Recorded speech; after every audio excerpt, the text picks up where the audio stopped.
जुल्म से कहती है खाक माँ, गाफिल न रहे जहां में तू गर्दों की चाल से। सींचा गया है खूने शहीदा से इसका तो खून, तू आंसुओं की बुखल न कर इस निहाल से।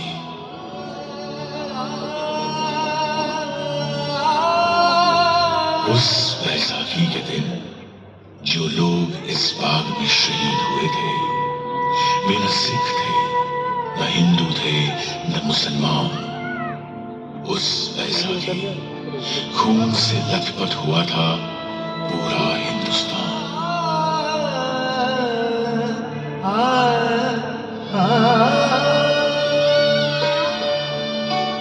वो अमृतसर में 13 अप्रैल 1919 इतवार की एक सुबह थी। पंजाब की धरती पर आने वाले सबसे खूबसूरत दिन की सुबह, जब सारा पंजाब बैसाखी की खुशियां मना रहा था। न जाने कितने लोग हरमिंदर साहब के दर्शन पर और खालसा का स्थापना का दिवस मनाने आए हुए थे। अमृतसर के गली बाजारों में चहल पहल थी। ठीक उसी दिन कांग्रेस के नेताओं ने जलियांवाला बाग में शाम 4:30 बजे एक सभा करने का निर्णय लिया था। उनका इरादा डॉक्टर सत्यपाल और डॉक्टर किचलू की रिहाई और काले कानून की वापसी की मांग करने का था। बैसाखी की खुशियों के बीच जैसे जैसे दिन आगे बढ़ा, एक छोटा सा बच्चा टिन का कनस्तर बजाते हुए शहर के कुछ इलाकों में लोगों को यह संदेश देते हुए निकला।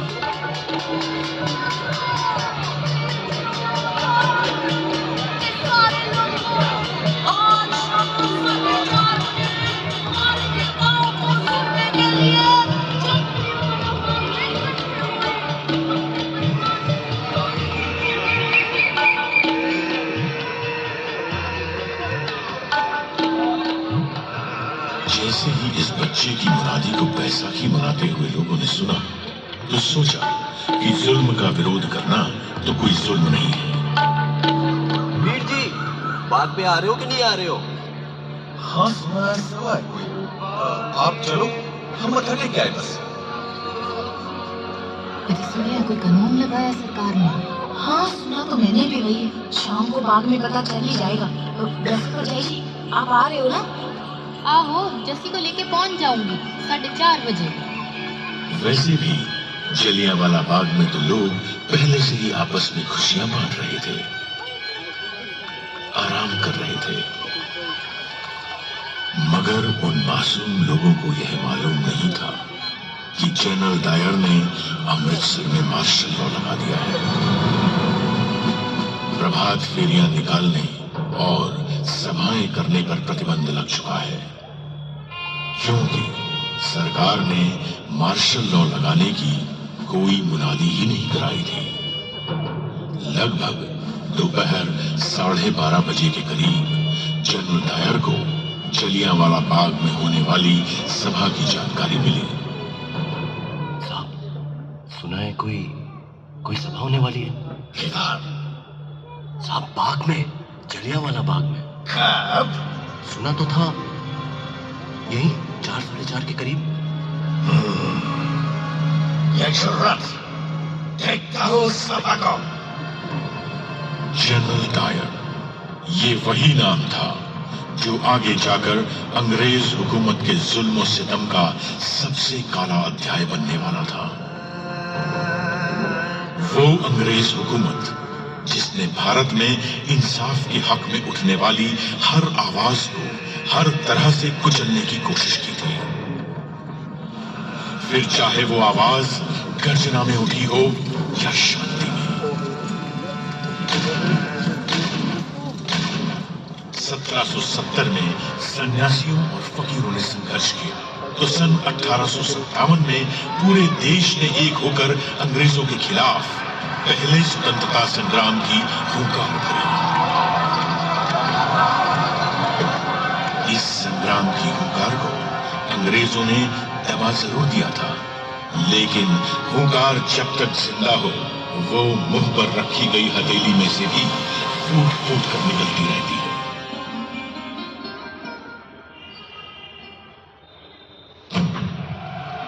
कभी क्रांतिकारियों ने आजादी का बीड़ा उठाया तो कभी कांग्रेस के कर्म दल ने।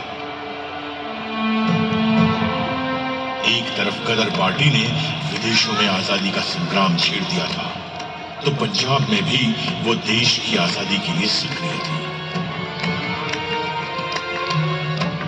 सन 1915 में रास बिहारी बोस ने पंजाब आकर लाहौर, फिरोजपुर, अमृतसर, ननकाना साहिब और तरन तारण में अपने दूतों के जरिए अंग्रेजी सेना में सेवारत भारतीय सैनिकों से सशस्त्र क्रांति के लिए संपर्क किया। मगर किसी तरह यह योजना अंग्रेजों को पता लग गई और कई क्रांतिकारी गिरफ्तार किए गए।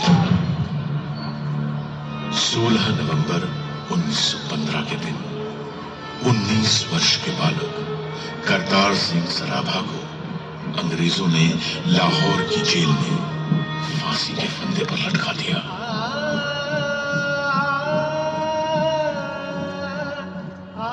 सन 1918 में सैन फ्रांसिस्को में गदर दल के सदस्यों पर मुकदमे चलाकर सजाएं दी गईं।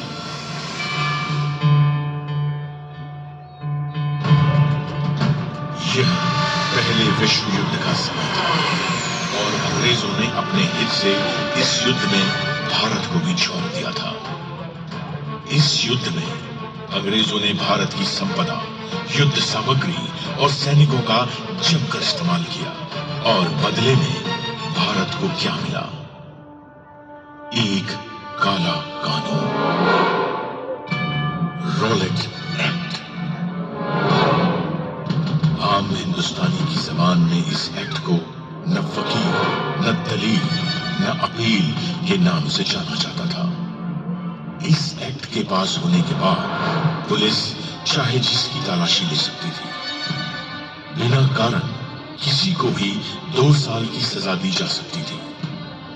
इसके इस्तेमाल से भारतीय अखबारों की कलम तोड़ दी गई। फिर भारत ने इस काले कानून का जवाब दिया सत्याग्रह से। देश भर में इसके विरोध में सभाएं और आंदोलन होने लगे। फिर 30 मार्च 1919 के दिन दिल्ली में 60 निहत्थे लोगों को सरकारी गोलियों से भून दिया गया।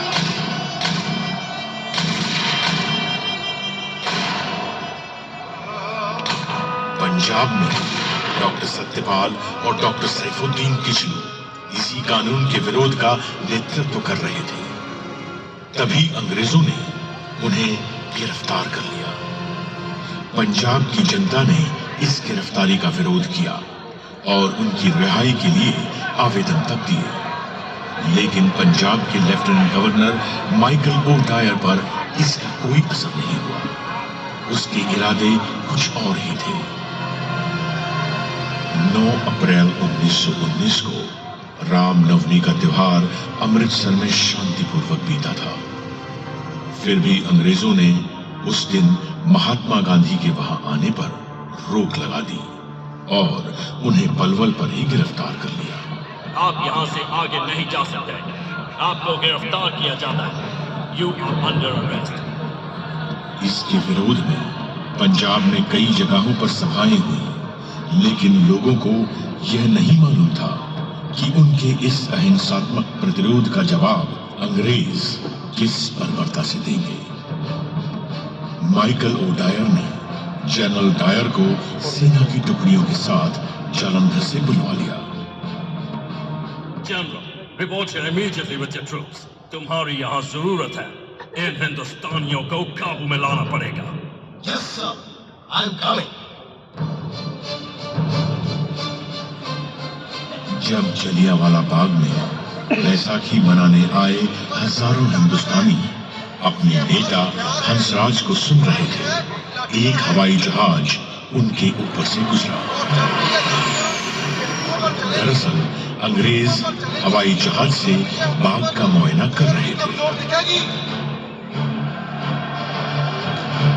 इस घटना से वहां मौजूद लोगों में बेचैनी बढ़ गई। और शांति बनाए रखिए, शांति बनाए रखिए, डरने की कोई बात नहीं है। उनके नेता ने उन्हें न घबराने की सलाह दी। तभी कुछ ही देर में दूर से उस संकरी गली से कुछ आवाजें आनी शुरू हुई। कुछ बख्तरबंद गाड़ियां गली के बाहर आ रुकी थी। जनरल डायर अपने 90 सैनिकों के साथ बाग में आ चुका था। नहीं देगा। अगर हमने हाथ उठाया या हिंसा की तो हम उनसे अलग कैसे हुए? लोगों में कुछ हलचल सी हुई, मगर हंसराज ने उन्हें डरने से मना किया। डरने की कोई बात नहीं है, हम शांति से बात करेंगे। शांति से बात करते हुए लोगों से किसे खतरा हो सकता था? लोग कुछ सोचते, उससे पहले जनरल डायर ने अपने सिपाहियों को पोजीशन लेने का हुक्म दिया। लोगों में खौफ बढ़ता जा रहा था। औरतें अपने बच्चों को देख के दहशत में कांपती जा रही थी। आदमी अपने परिवारों को अपनी बाहों में समेटे चीखों के समुद्र में डूबे जा रहे थे। और बच्चों को तो मालूम भी नहीं था कि उनके मासूम से खिलखिलाते चेहरे कुछ देर बाद एक गहरी और ठंडी खामोशी में गुम हो जाने वाले थे। न कोई चेतावनी, न बाग खाली करने की घोषणा, न सभा बंद करने का हुक्म। सीधे एक हुक्म जारी हुआ।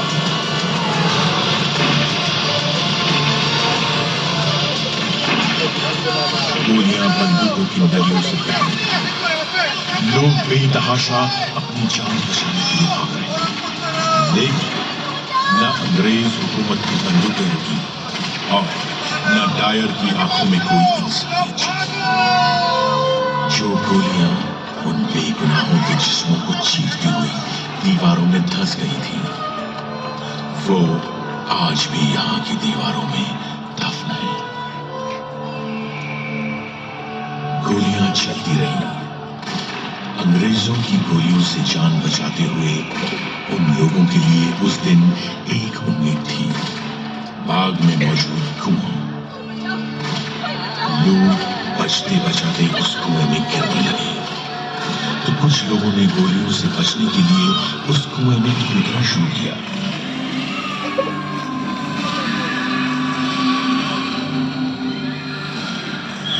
एक के बाद एक लोग उस कुएं में गिरते चले गए।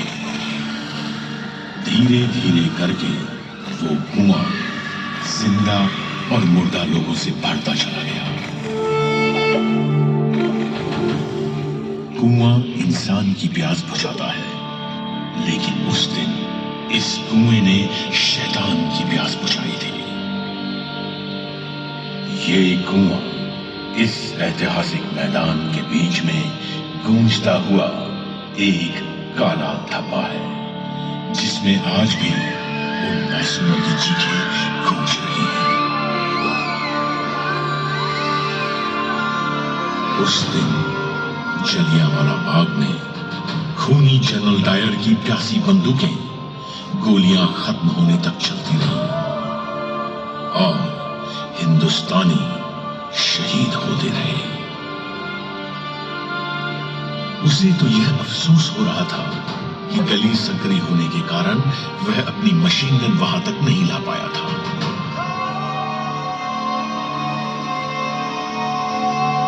जलियांवाला बाग के इस नरसंहार में उस दिन डायर ने अपने 90 सैनिकों के साथ 10 मिनट में 1650 गोलियां दागी थी, जिससे 1000 से ऊपर भारतीय शहीद हुए और 1500 से अधिक घायल।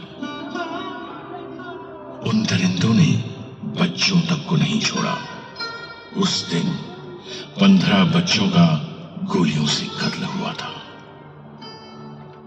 उन बच्चों में से एक बच्चे की उम्र सिर्फ 6 महीने थी। उस दिन मरने वालों में एक बच्चा ऐसा भी था जिसकी उम्र कोई 10 साल रही होगी।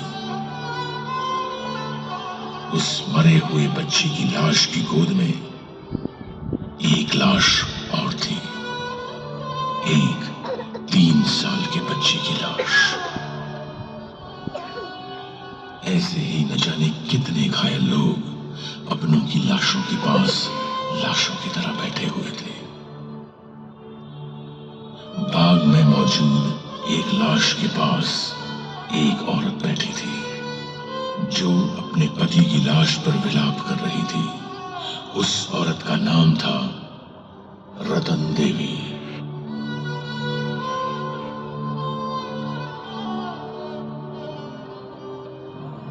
कुत्तों को भगाने के लिए मैंने एक छड़ी खोजी। वहां दर्द में छटपटाते 3 और लोगों को भी देखा।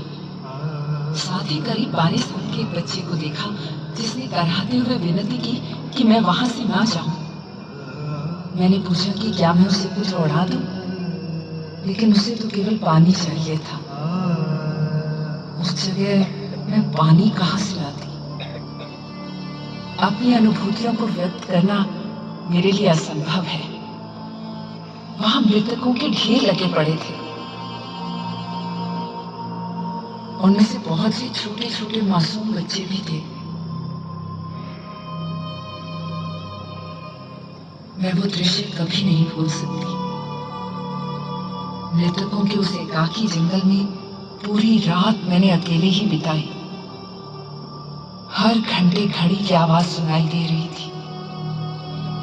सुबह 6 बजे मेरी गली से कुछ लोग चारपाई लाए और मैं अपने पति का शरीर घर ले जा सकी। उस रात मैंने जो अनुभव किया वो केवल मुझे और मेरे भगवान को ही पता है।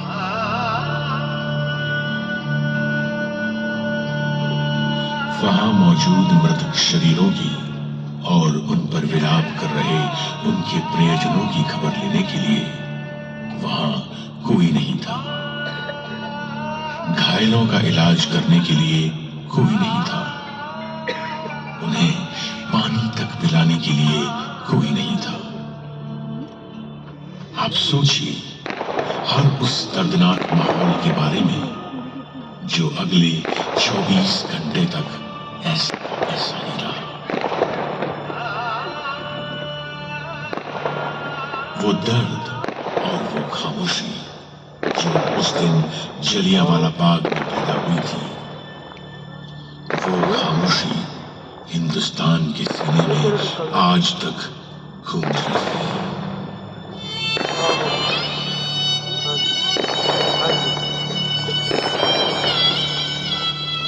उस वक्त मार्शल लॉ के काले बादलों ने पंजाब को घेर रखा था। अमृतसर में एक तरफ शहीदों के परिवार रुदन में डूबे थे तो दूसरी तरफ अंग्रेज कहकहे लगा रहे थे, क्लबों में नाच रहे थे, जश्न मना रहे थे। वो रोज मार्शल लॉ का इस्तेमाल करके न जाने कितनों को जेल की सलाखों के पीछे डाल के यातनाएं देते रहे। इस नरसंहार का दोनों दायरों पर कोई असर नहीं हुआ। कई दिनों दोनों अमृतसर के लोगों को अपने जुल्म से दबाते रहे। उनका जुल्म इस हद तक था कि जो भी हिंदुस्तानी उस गली से गुजरता था उसे घुटनों और हाथों पर रेंगने के लिए मजबूर किया जाता था। सारा पंजाब इस अंग्रेजी आतंक का सामना कर रहा था। अपने आप को जमीन पे रगड़ते हुए निकलो यहाँ से। जब 14 अप्रैल को अमृतसर से 87 किलोमीटर दूर गुजरान वालों में कुछ भारतीय अंग्रेजों के खिलाफ प्रदर्शन कर रहे थे, उन पर हवाई जहाज से बम बरसाए गए।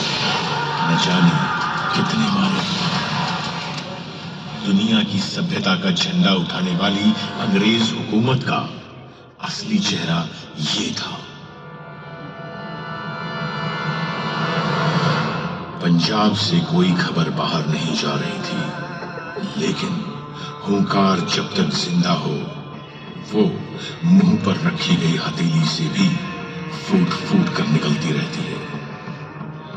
धीरे धीरे जब इस नरसंहार की खबरें देश में फैली तो पूरा हिंदुस्तान विरोध में उठ खड़ा हुआ। रॉलेट एक्ट के खिलाफ देश भर में आंदोलन तेज हो गया। यहाँ देश में प्रदर्शन और धरने हो रहे थे तो उधर अंग्रेज डायर का गुणगान कर रहे थे। उनका ख्याल था कि इन गोलियों की आवाज में भारत का राष्ट्रवाद और स्वतंत्रता का संग्राम दब जाएगा। एक अंग्रेजी कवि रुडयार्ड किपलिंग ने डायर को शाबाशी ही नहीं दी बल्कि उसके लिए एक राहत कोष तक खोल दिया। अंग्रेजी अखबार डायर को साम्राज्य का बहादुर रक्षक बता रहे थे। भारतीयों ने इस बेशर्मी का मुंह तोड़ जवाब दिया। इस नरसंहार के खिलाफ अपनी आवाज बुलंद करते हुए गुरुदेव रविंद्रनाथ टैगोर ने अपनी नाइटहुड की उपाधि वापस कर दी। महात्मा गांधी ने केसरे हिंद का पद वापस कर दिया। बॉम्बे क्रॉनिकल के संपादक बीजी पूर्णिमन ने अपने पद से इस्तीफा दे दिया और देश के कवियों के लिए अपनी कविताओं में अपना विरोध दर्ज किया।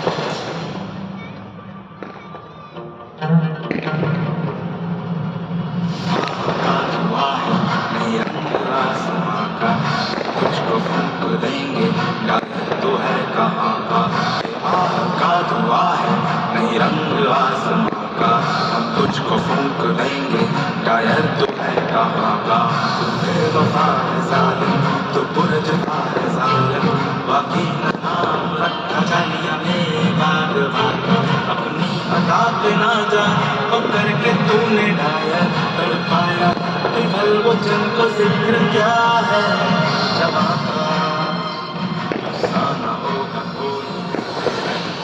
इन तरानों में देश का दुख था, देशभक्ति थी और ये अंग्रेजों को एक चेतावनी भी थी कि तुम कब तक जुल्म करोगे।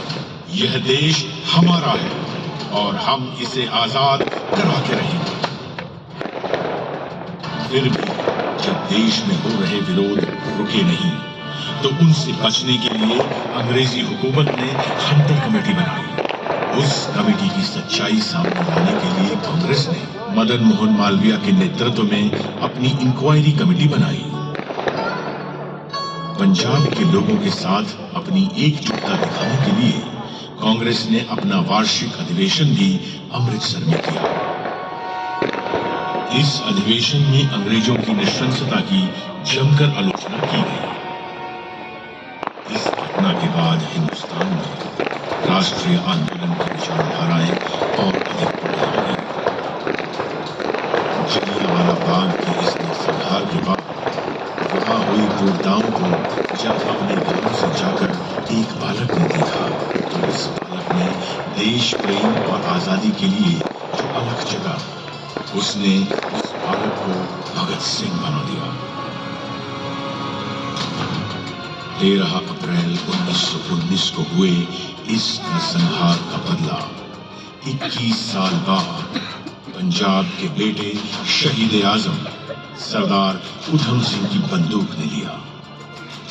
वो गदर पार्टी की विचारधारा से प्रभावित थे।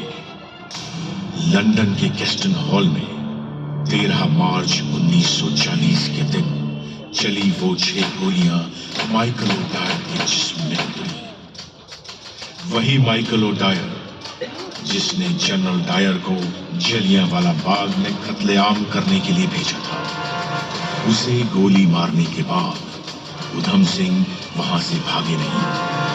उन्होंने बड़ी शांति के साथ अपनी गिरफ्तारी दी। मैंने अपनी जिंदगी का मकसद पूरा कर लिया और रही बात माइकल ओडायर की तो वो इसी के लायक था। उसे मेरे हाथों मरना ही था। 21 साल से मुझे उसकी चलवाई गोलियों की गूंज ने सोने नहीं दिया है और अब जाकर वो शांत हुई है। अब मेरे जीने या मरने से कोई फर्क नहीं पड़ता। अब मुझे मौत का कोई खौफ नहीं। अपने मुकदमे के दौरान हिंदू मुस्लिम एकता की मिसाल कायल करते हुए उन्होंने अपना नाम मोहम्मद सिंह आजाद बताया था। मेरे पे कत्ल का इल्जाम है, पता है मुझे अपने किए पर गर्व है, क्योंकि मैंने वो अपने मुल्क की आजादी के लिए किया है। क्या ये अदालत मुझे बतलाएगी कि क्या जलियांवाला बाग में जनरल डायर की मनाई हुई वो खूनी बैसाखी कत्लेआम नहीं थी? अंग्रेजों ने उन्हें लंदन की पेंटनविले जेल में फांसी पर लटकाया था। आज भी ये देश उस शहीद सिख को सलाम करता है। शहीद तेरी मौत ही तेरे वतन की जिंदगी, शहीद तेरी मौत ही तेरे वतन की जिंदगी, तेरे लहू से जाग उठेगी इस चमन की जिंदगी। खिलेंगे फूल उस जगह कि तू जहां शहीद हो, खिलेंगे फूल उस जगह कि तू जहां शहीद हो, शहीद तेरी मौत ही तेरे वतन की जिंदगी। ये जो इतिहास आप सबने सुना, ये इतिहास उस क्रूरता का इतिहास है जिसे हमारे देशवासियों ने झेला था। ये इतिहास है जलियांवाला बाग में हुई उस शहादत का जिसने राष्ट्रवाद की एक नई लहर को जगाया था और अंग्रेजी हुकूमत के खिलाफ लड़ने के लिए हमारे देशवासियों का मनोबल दृढ़ किया था। ये वो इतिहास है जो हमें सिखाता है कि जालिम चाहे कितना भी क्रूर क्यों ना हो, वो एक दिन झुकता जरूर है। ये इतिहास है उन शहीदों का जिनकी शहादत को हमारे देश और हमारे देशवासी कभी भूलेंगे नहीं और उसे कभी बेकार नहीं जाने देंगे। आओ हमारे उन शहीदों को सलाम करें जिन्होंने हमें आजादी दिलाई और सलामी दें हमारे उन जाबाज जवानों को जिन्होंने हमारी स्वतंत्रता की, हमारे प्रजातंत्र की और हमारे अधिकारों की हिफाजत की।